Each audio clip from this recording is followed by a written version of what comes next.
It's the Phoenix, Arizona weather discussion. This is for Monday, the 1st of September. It is Labor Day 2025. I'm Michael Groff. Welcome to Meteorological Fall, the 4 happiest words I can utter on this channel. Well, other than welcome to Meteorological Winter. And I know it doesn't magically start getting cooler here in the month of September, particularly not here in Phoenix. But temperatures will begin a downtrend this week as monsoon moisture gradually increases. Widely scattered afternoon and evening showers and thunderstorms will be with us, and we could see an increase in storms later this week. Plus, there is some big forecast uncertainty regarding a potential tropical cyclone down there off the Baja. How will that impact our weather? There's a ton of questions. We'll get to that, plus a review of this past summer 2025. How did we rank in terms of warmest on record? We'll get to that and so much more in just a moment. Hey everyone, it's Michael Groff here to talk to you about your roof. With all the extreme weather we have in Arizona, you need a name you can trust, and that's why you should call Blackstone Roofing Group for all of your roofing needs. Call for your free inspection today. Big or small, they do it all. Tile, shingle, or flat roofing, they can help. Offering free inspections and more. Roofing made easy. Call 602-536-9363 or visit blackstoneroofing.com to schedule your free inspection today. And if you tell them Michael Groff sent you, they'll take $500 off the price of your roof replacement. Again, that's 602-536-9363 or blackstoneroofing.com. All right, all over social media all summer long, and even some people talking to me personally would say, it's been a mild summer. Yeah, has it? Well, summer 2025, at least meteorological summer, is now in the books, and it turns out, yeah, not so mild after all. It was the 4th hottest summer on record here in Phoenix with an average temperature, or a mean temp, of 96.2 degrees. Yes, okay. Relative to 2020, 2023, and 2024, yeah, it was milder, I suppose, but it's still the 4th hottest out of 130 years of records here in Phoenix, and well above average, obviously, and 1.1 degree warmer than the 5th hottest summer, which was back in 2015.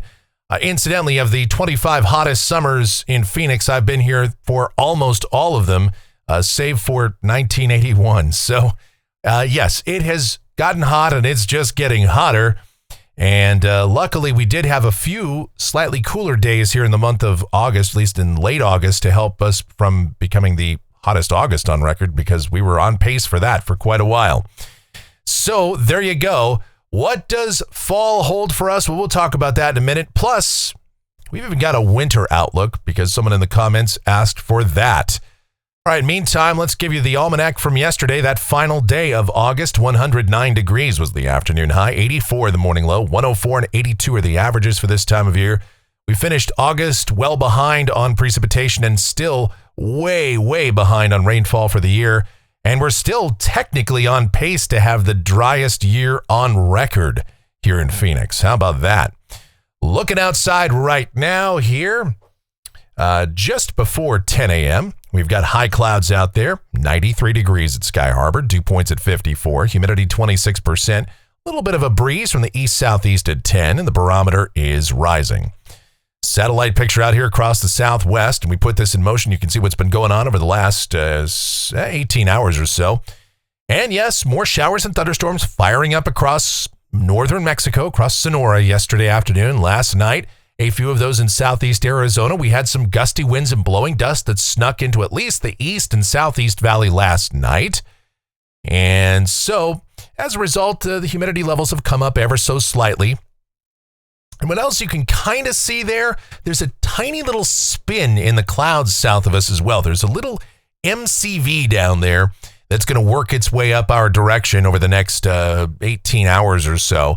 And that could enhance a few storms across southwest Arizona and southeast California tonight and tomorrow. We're going to take a look at that closer here. But other than that, things are relatively quiet at the moment, just some high clouds. The watch warning map is pretty quiet as well. Of course, we've got an air quality alert that's issued by the Arizona Department of Environmental Quality, and that's through tomorrow evening. Now, up in the northwest, it's going to be a hot week. Yeah, the calendar may say September, it's still going to feel like July with those extreme heat watches and warnings up there. Temperatures over central and eastern Washington way up in the 90s, maybe flirting with triple digits, and also over eastern Oregon as well. It's going to be very toasty over much of the Northwest.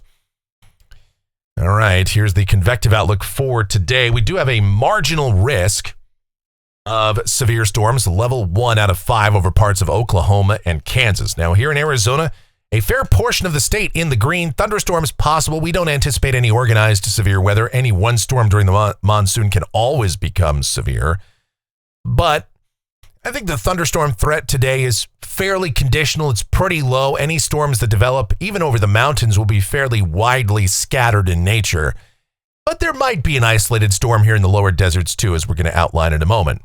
The tropics and the Atlantic Basin, again, we are just 10 days away from the climatological peak of the hurricane season, and it's pretty quiet. Some whispers out there in the Atlantic, I guess. There's a wave coming off the African coast, and the National Hurricane Center does give that a 40% chance of development over the next 7 days, but no chance in the short term. And where that wave goes, it's hard to say at this point, but right now, with a rather notable trough expected to develop along the east coast of the United States, that could prevent the east coast from being bombarded by any tropical systems, but it's just way too early to worry about anything right now. We don't have any systems on the board. It has been a very tranquil hurricane season so far.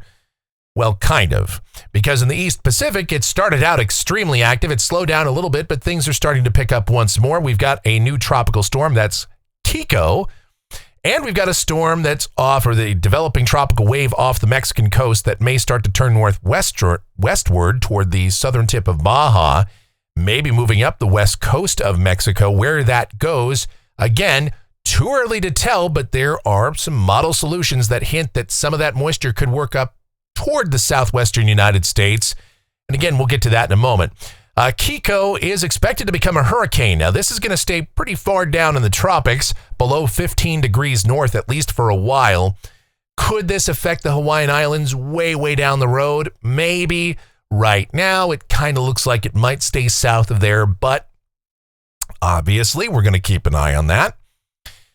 The precipitation outlook valid through Monday morning of next week. Rain amounts in Phoenix, 1/4 to 1/2 inch. Any one spot, obviously, on this graphic can get more than what's shown here. This just represents an average of what you'll see. Monsoon storms will do what they do, and that's sometimes dump a lot of rain in a localized area in a short time. And that may become more possible later this week. And we'll talk about that in more detail right now as we get to the models, have a look at things. This is the GFS, the 06Z run valid at 5 o'clock this afternoon. We'll take a look at the upper look here at 500 millibars, about 18,000 feet off the ground. And things are looking pretty quiet across much of the nation right now. A huge ridge is up over the northeast Pacific, western Canada, nosing up toward Alaska. There's an upper low, a little short wave that's cutting underneath it, kind of the dirty ridge. And we've got a ridge that's sitting right on top of us here in Arizona, and that's what's giving us these hotter temperatures. What it all means for us down at the surface for the rest of the day today, yeah, we'll see some clouds throughout the day today, especially this afternoon. Widely scattered afternoon and evening showers and thunderstorms will pop up north and east of Phoenix. And with the ridge sitting just to the north of us, they'll be sent toward the lower deserts. Will they get in here? Probably not, but we'll call for a slight chance of a late afternoon or evening storm here in Phoenix. High temperatures today about 103 to 107 degrees, a little bit above average, but nothing absolutely out of bounds for this time of year. All right, taking a look at our high resolution guidance. This is the HRRR, the simulated radar product this afternoon at 5 o'clock. And at that time, yeah, it's got a few showers and storms rumbling off the rim and heading toward the lower deserts just north of us. Radar may not look precisely like this, but you get the idea. And as those storms head toward the lower deserts, they're going to collapse. They're not going to make it in here such as they are, but they could produce some gusty outflow winds and some blowing dust. And maybe those outflow boundaries touch off some new storms. Probably not, but of course, we're going to keep an eye on it. So at minimum, we could see at least some gusty winds and blowing dust. Again, especially over the east, maybe the northeast valley I suppose if any of those storms in southeast Arizona really blow up today, we might see some outflow boundaries there. So any storms, we'd have to rely more on colliding outflow boundaries, that sort of low-level convergence to get any thunderstorms to really get going in here today. But still, there's an outside chance we could see something. Really, as we turn the geekometer all the way up into the red here, let's look at a forecast sounding coming off of the HRRR again this afternoon. And this is just not a really favorable setup for thunderstorms in here. And again, I know for some of you, this is gobbledygook. This is nothing, but we like to really geek out on these. The under the hood look at the weather. That's what we do here. If you're watching these weather videos, you're at minimum a weather enthusiast and more than likely a weather nerd, a geek. And so this stuff should appeal to you. Cape values a few hundred joules per kilogram, but we've got some convective inhibition. And one thing you're going to notice on this sounding, we've got dry air that's up there at about the 500 millibar level, up at about 17, 18, 19, 20,000 feet. And that dry air with no real forcing is going to really inhibit any thunderstorms from developing. And also at the surface, it's not like it's overly wet either. We have a little bit more moisture kind of in the lower, probably between about 850 to 700 millibars. We've got a little bit of moisture there, but even there, not an overwhelming amount. Mixing ratios are just not very good. They're under 8 grams per kilogram. And, the monsoon benchmarks, precipitable water at about 1.3 inches or so, we're not there. D-Cape values are pretty high. So again, thunderstorms would be capable of producing some really strong gusty winds. And we got the old inverted V sounding, but that's not, we just don't see anything that's just obvious saying, oh my goodness, thunderstorms today. This is a very, very lackluster, very marginal sounding for even seeing anything in the valley this afternoon or tonight. Still, we'll keep that 10% chance going. All right, overnight lows tonight will generally be in the 80s. Let's look at tomorrow. It's kind of a carbon copy of today. A slight increase in monsoon moisture, and so a slight increase in the number of showers and storms around.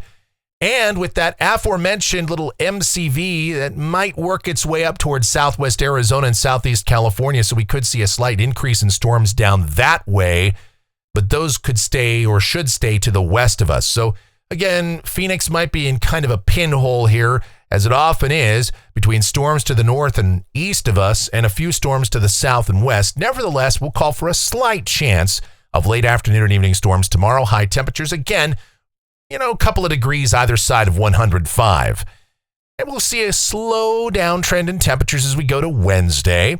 High temperatures will still probably be anywhere from 100 to 105 degrees with widely scattered afternoon and evening showers and thunderstorms, the low-grade monsoon forecast.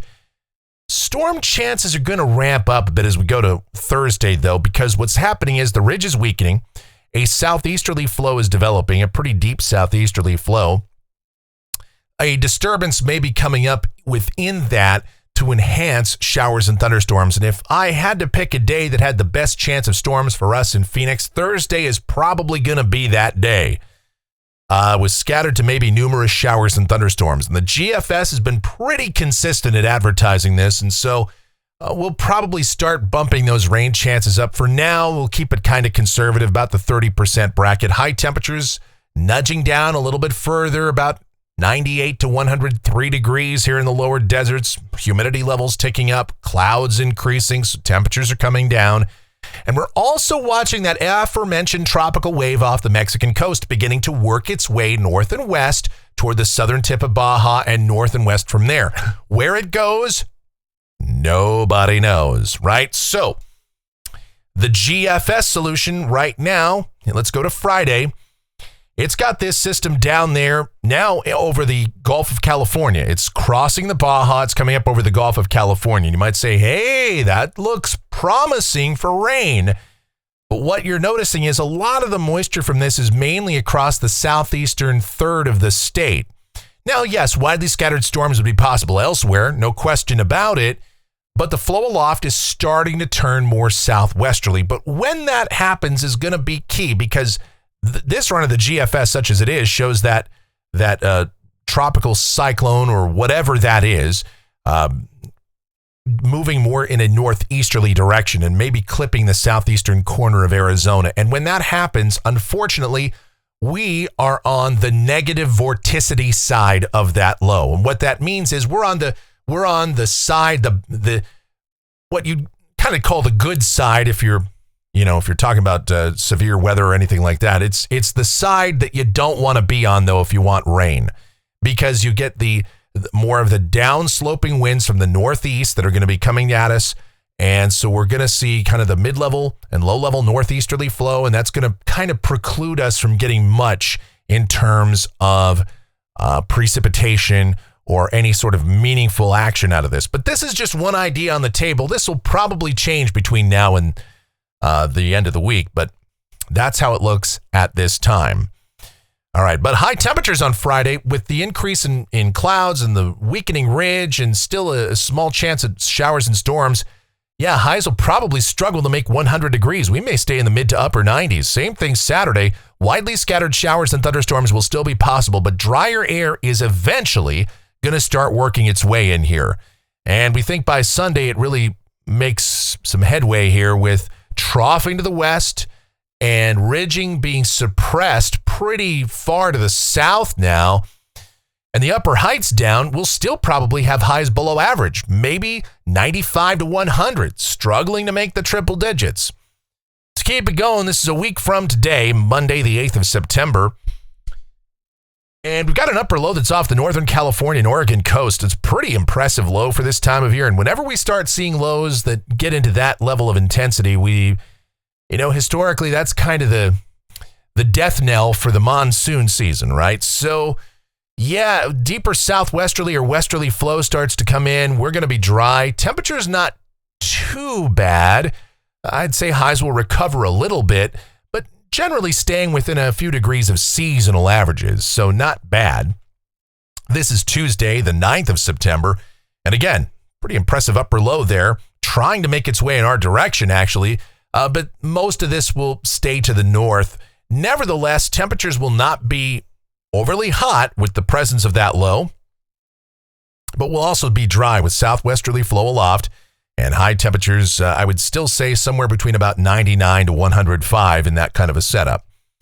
Out 10 days, this is Wednesday, the 10th of September, and troughing north of us, a westerly flow, ridging to the south and southeast. So no real opportunity for any monsoon moisture to get in here. So is this going to be the end of what has been a very unimpressive, very lackluster monsoon season? Could be.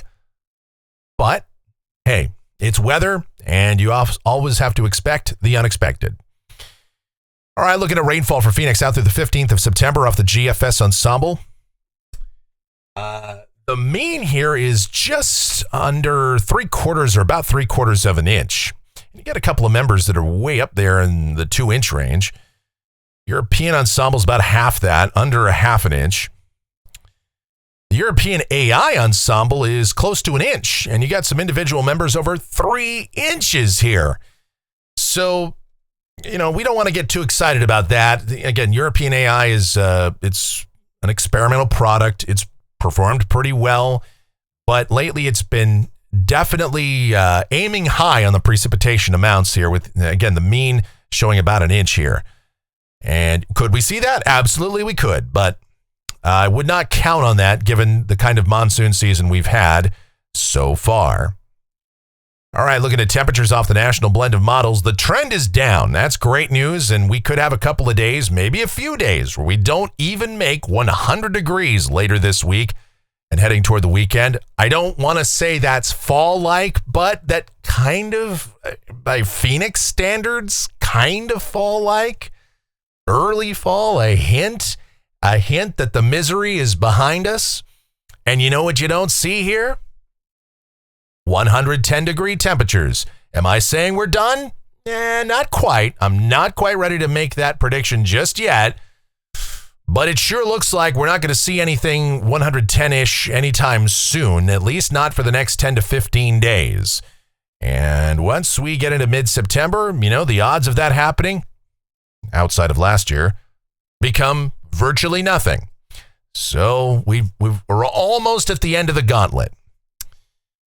All right. So I had somebody in the comments ask not so much about the fall outlook, but they wanted to know about the winter outlook for this upcoming winter 25-26. And I figured, why not? Let's check out what the CPC has cooked up for that. This is the Climate Prediction Center outlook for the period of December, January, and February, meteorological winter. If this works out, temperatures here in the southwest and through much of the southern tier of the United States and even the Atlantic coast will be above average. Why? Well, with La Nina favored this fall and winter, that generally means, it can mean too, it doesn't necessarily indicate that we'd be warmer than average, although generally La Nina does lean that way. But one thing that La Nina really leans heavy into is this, below average precipitation. Temperatures are a little bit of a coin flip, but for sure, La Nina almost 70% of the time results in below average temperature or below average precipitation here across the southwestern United States. I know that 2023 was the exception. We got a pretty wet winter out of it, but for the most part, that's what happens with La Nina. So if you want above average precip, head out into the northern Rockies, head into the Ohio Valley, but here in most of the southern tier, the Gulf Coast, Florida, along the South Atlantic, the Mid-Atlantic coast, below average precipitation is favored during the winter months. All right, well, that's going to do it for the Phoenix, Arizona weather discussion for today. My next video due back here tomorrow morning. Should you happen to enjoy these videos, be sure to subscribe, like, share, click that notification bell. Leave those comments, questions, and suggestions. If you're really enjoying these videos, you want to support the channel, do so. Click that thanks icon below the video here on YouTube. Help us out that way or via PayPal. groffshow@gmail.com is that PayPal address. It's groffshow@gmail.com for PayPal or our Venmo, which is also linked up down in the description. The executive producer of the Phoenix, Arizona weather discussion is my OAO, the sweetest of all time, the Asian sensation and proprietor of sweetchildaz.com.org and the Facebook page of the same name, Sweet Child Arizona, talking about my Michelle. Check her out. Blogs, videos, everything Michelle related, Adriana related, and now new and improved Kylie related is all linked up down in the description. Michelle and Adriana appear on Michelle's YouTube channel. Kylie has her own Instagram. I've got it all linked up because by special request, it's all linked up down there. So is Dan over at the Courtroom Files YouTube channel, The Courtroom Files, and courtroomfiles.com for all of your Courtroom Files merch. Do check Dan out. He gets a rare day off because there's no court today. Although I say a day off, he's slacking today. He's only posting 3 videos today. So, Dan, get it together. Get hustling. It's only 3 videos today. Okay. He's just making us all look bad. All right. I want to take this opportunity. Speaking of Dan, I want to thank Dan. I want to thank everybody in the Courtroom Files YouTube community. And I want to thank all of you guys out there as well. This August, 2025, was sensational for this channel. We had 431 new subscribers in this past month alone, obviously dwarfing any of our previous months. We had 115 new subs in July. More than a quarter of this channel's subscribers have come in the last 31 days. That's amazing. And I thank you guys so much for coming here and for giving me your time and trusting me with this information and just talking and geeking out about weather such as we do each and every day. And I really do appreciate it. And I thank you for not only that, but for all of your support and your super thanks and your Venmos and PayPals and all of that. It has been fantastic. So give yourselves a round of applause. And again, I want to thank Dan and the Courtroom Files channel for helping us out too, because you can see on this graphic, we started kind of networking with Dan in May. And well, what do you know? That's when the subs really started to pick up. I mean, I guess you could call that coincidence, but it's not. All right. Thank you guys so much for watching. Again, all of your continued support. It's amazing. So greatly appreciated. Please be safe. Stay cool. Stay hydrated out there. Have yourselves a beautiful rest of your Labor Day.